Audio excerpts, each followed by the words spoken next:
자, 또 하나 이제 우리 논란 중 한 가지가 구속력의 근거입니다. 자, 다시 말하면 일반적으로 우리 약관은 보험 계약자를 구속하는데 그 근거가 뭐냐? 그 일정 법적 성질에 관한 이론적 내용입니다. 그래서 학설상의 문제이기도 하는데요. 자, 일단 간단하게 두 개만 정리를 해놨어요. 자, 정리하는데 일종의 이제 약관을 어떻게 인정할 거냐? 자, 우리 보험 약관의 자체를 법원성을 인정하자. 그 자체로 법원성이 있다. 자, 법원성이 있다는 것은 법으로 보겠다는 의미예요. 그래서 구속력을 인정하는 게 규범설입니다. 그래서 우리 약관은 우리 구속력이 있잖아요. 근데 구속력이 있는 건 맞는데 구속력이 있다면 우리가 약관을 지켜야 된다는 의미잖아요. 근데 근거를 어디에 찾을 거냐? 약관 자체가 법이다 라고 보는 것이 규범설이라고 생각하시면 됩니다.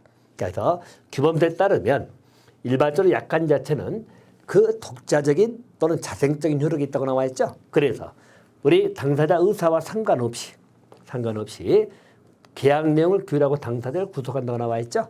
그 자체가 법이기 때문에 그래서 구속한다는 것이 규범설의 입장이다라고 보시면 되겠고요. 자, 반면에 의사설이 있습니다. 의사설이라는 것은 일종의 계약설. 다시 말하면 보험약관 자체가 법원성이 있는 건 아니다. 법원성을 부정하겠다는 이야기죠. 규범설은 법원성을 인정하는 입장이고요. 의사설이 하는 것은 약관의 구속력이 있는 것은 최소한도 우리 당사자가 어쩌죠? 그렇게 하겠다는 합의가 있었다. 당사자의 의사일치가 있다는 이야기죠. 바로 합의가 있었기 때문에 구속력이 발생한다 라고 보는 것이 의사설이다. 이렇게 봐두시면 되겠어요. 대표적인 두 가지고요. 이것 말고도 뭐 부합 계약설이든 여러 가지 있습니다만은 대표적인 것만 봐두시면 돼요. 자, 우리 판례 태도만 하나 확인을 하겠습니다. 일반적으로 우리 판례 태도는 일반 약관이든 또는 우리 보험 약관이든 자, 기본적으로 의사설의 입장에 의한다. 그렇게 봐두시면 돼요. 자, 그래서 일반적으로 우리 판례 태도는 의사설의 입장을 취하고 있다.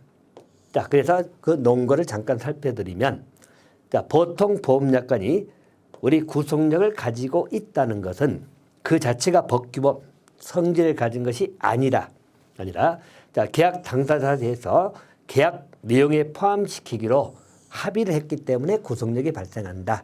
일명 의사설 또는 계약설을 취하고 있다. 이 정도만 봐두시면 되겠습니다. 자, 이제 약관의 변경하고 소급 적용에 관련된 테마입니다. 자, 일반적으로 우리 보험 약관에 변경이 됐을 때 소급에서 적용될 거냐? 자, 여러분들 이 소급 적용이라는 말이 의미가 뭐죠?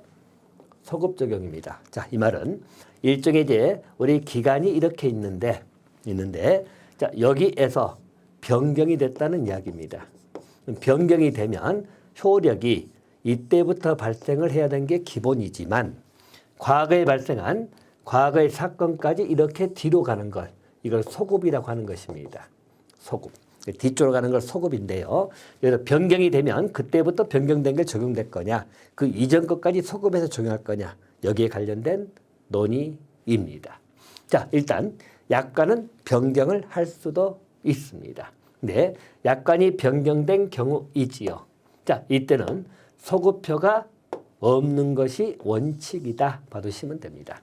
약관의 변경은 소급을 인정해버리면 일종의 이제 우리 신의성시라든가 기타 우리 신뢰 원칙이 무너지겠죠. 자, 이번 차제는 이렇게 한다겠는데 나중에 바뀌었다고 해서 소급에 적용해버리면 안 되는 것이죠.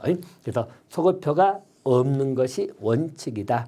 하나 그것을 기억해 두시면 됩니다. 그래서 당사자 간에 새로운 합의가 없다면 변경된 약관은 그 약관에 의해서 체결된 보험 계약에 아무런 영향을 미치지 못한다. 소급표가 없다. 그렇게 봐두시면 되겠고요. 자, 대신 우리 판례태도 마찬가지죠. 판례태도 자, 동일보험계약 당사자 일정 기간마다 주기적으로 동종계약을 반복 체결한다고 나와 있죠. 그런 계속적 거래 관계입니다. 계속적 거래 관계에 있어서 약관을 도중에 가입자에게 불리하게 변경했다고 나와 있죠. 이때는 일반적으로 고지해야 될 신의칙상의 의무가 있고 또 이런 고지가 없이 체결됐다면 종전약관에서 체결된 걸로 봐야 된다. 한마디로 소급표가 없다. 이렇게 보는 것이에요. 자, 이거 하나 정도 해주시면 됩니다. 물론 계약관계이기 때문에 당사자 간 충분히 합의가 이루어졌다면 소급 적용이 될 수는 있어. 기본적으로 합의가 이루어지지 아니한 상태에서 약관이 변경돼서 소급 적용을 한다면 틀린 지문이 되는 거다. 그렇게 하나 봐두시면 되겠습니다. 자, 이제 우리 약관 해석에 관련된 문제를 볼 겁니다. 자, 해석 원칙에 관한 내용들이에요. 그래서 하나씩 이제 원칙들을 정리하는 겁니다. 자, 보험약관 해석 원칙에서는 개별 약정이 우선되는 원칙이다.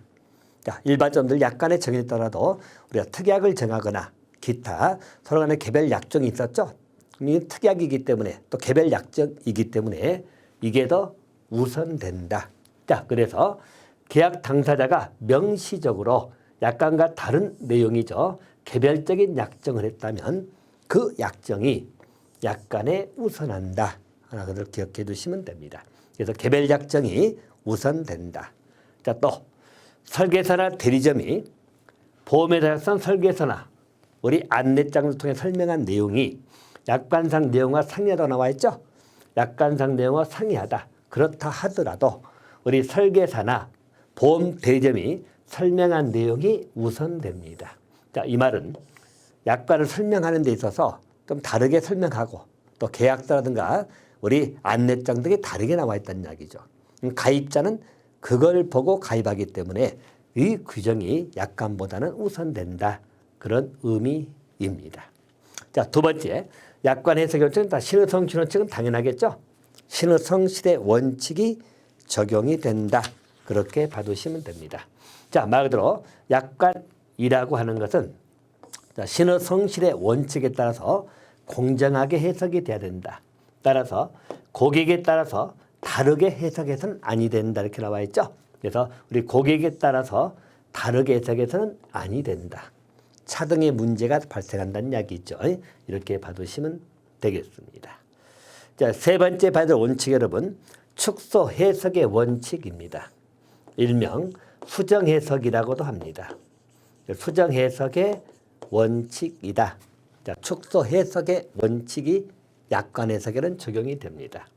자, 일반점들 축소 해석은 신의성 실원칙을 준수한다 나와 있죠. 그래서 약관 조항의 내용을 일정 범위로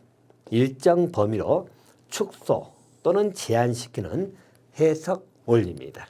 그래서 약관 조항을 축소시킨다는 말의 의미는 자, 거기 나와 있죠. 우리 수정 해석의 원칙은 조항 전체가 무효나 또 일부 조항이 무효지만 남아있는 부분만 가지고 잔존부만 가지고도 유효하게 존속시킬 수 있다. 그런 경우에도 적용된다.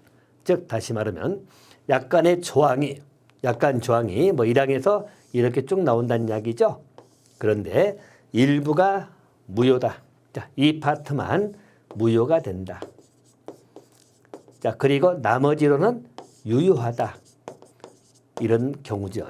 이럴 때는 축소 해석을 통해 가지고 무효되는 부분만 무효시키고 일단 존치할 수 있는 건 존치하고 그래서 가급적이면 약관 해석할 때 조항의 해석 범위를 축소해서 봐라. 제한적으로 접근하는 이야기죠. 그 해석 원리를 축소 해석의 원칙이다. 그렇게 보시고요. 또 객관적 해석의 원칙이 나옵니다. 자, 객관적 해석의 원칙이라는 것은 자, 말 그대로 여러분들 우리 합리적으로 해석하라는 이야기죠. 자, 그래서 가장 기본이 해석할 때 일반 법률의 개개 약정 당사자죠. 거기에 따른 의사를 기준으로 하지 않고 자, 이 포인트가 이겁니다. 평균적 고객입니다. 평균적 고객의 이해 가능성을 기준한다. 자, 평균적 고객의 이해 가능성을 기준으로 해석하라는 이야기죠. 자, 쉽게 이야기해서 그 약관 자체를 해석하는 데 있어서 우리 가입자 당사자가 추구하는 목적에 의해서 해석하지 말고 평균적 고객이므로 보통 사람들이 이해할 수 있는 그 가능성을 기준으로 그걸 해석해야 된다라고 하는 것이 객관적 해석의 원칙이다. 이렇게 하나 봐두시면 되겠어요. 자, 또 한 가지 해석의 원칙이 있죠. 작성자 불이익 원칙입니다. 자, 일단 작성자 불이익 원칙도 되게 의미가 있는 게 약관 조항 자체가 불명확하거나 내지는 다 의적인 해석, 여러 뜻을 갖고 있는 해석이 가능하다는 이야기죠. 이럴 때는 약관을 작성하는 건 보험자잖아요. 그죠? 우리 부합계약이기 때문에 보험자를 쓰는데, 보험자에게 불리하게 해석해야 된다. 즉, 작성자가 불이익을 보도록 해석하라는 이야기입니다. 우리 계약자가 불이익해서는 아니 되겠죠. 그래서 약간 명확하지 못하거나 또는 우리 여러 가지 해석이 가능한 그런 조항이라면 보험자, 즉 작성자에게 불이익하게 해석해 놓은 측이 작성자 불이익 원칙이다. 그렇게 하나 봐두시면 되겠고요. 자, 또 한 가지. 제한적이고 엄격 해석의 원칙이 나오죠. 자, 이것도 특히 면책 사유에 관련돼서는 특히 논란이 되겠죠. 면책 약관을 해석하는 경우입니다. 자, 이때는 면책 사유 요건을 엄격하고 제한적으로 해석해야 된다. 자, 우리 보험자 입장에서는 면책 사유를 넓게 보려고 하겠죠. 보험자는 책임을 면하기 위해서는 보험금 지급을 안 하기 위해서는 넓게 해석을 하고 싶은 게 보험자 입장이지만 우리 가입자 입장에서는 그것을 엄격하게 해석해야만 될 수 있겠죠. 그래서 특히 면책 사유에 해당되는 그런 요건에 관한 것은 엄격 해석을 해야 된다. 한마디로 우리 계약자에게 유리하도록 해석을 해야 된다. 그런 취지로 봐두시면 될 것 같습니다. 자, 그래서 일반 약관 해석 원칙에 관한 것 6가지를 정리 드렸어요. 자, 이번 차례는 우리 보험 계약론에 관한 계약법에 의의하고 법원적에 관한 내용을 정리를 하였습니다. 자, 이번 강의 여기까지입니다.